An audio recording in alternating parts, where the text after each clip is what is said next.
वळूयात पुढच्या बातमीकडे। मुख्यमंत्र्यांची दावोसला पिकनिक सुरू असल्याची टीका संजय राऊतांनी सुद्धा केली आहे। ज्या गोष्टी मुंबईमध्ये शक्य त्या दावोसमध्ये का, असंही राऊतांनी विचारलंय। तर मुख्यमंत्र्यांच्या दावोस दौऱ्यावरून संजय राऊतांनी ही टीका केली आहे। तर दावोसला हे काय अलिबाग नाही असा पलटवार नवनाथ बन यांनी केलाय। तर राऊतांच्या टीकेवर भाजपच्या नवनाथ बन यांनी पलटवार केलाय।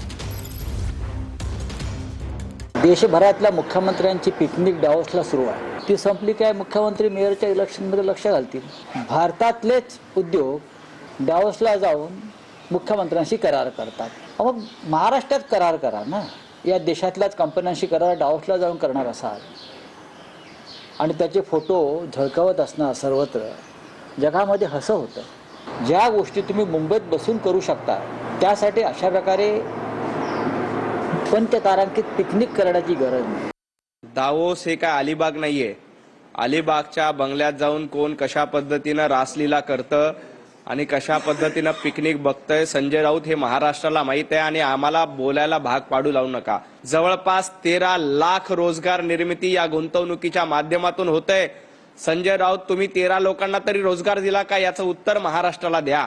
जेव्हा महाविकास आघाडीचं सरकार होतं तेव्हा आदित्य ठाकरे स्वतः दावोसला अशाच पद्धतीच्या परिषदेला गेले होते। मग तुम्ही आदित्य ठाकरेंना सवाल विचारणार आहेत का? संजय राऊत कायम प्रत्येक गोष्टीमध्ये काळं शोधायचं हा संजय राऊत यांच्या आयुष्यातला धंदा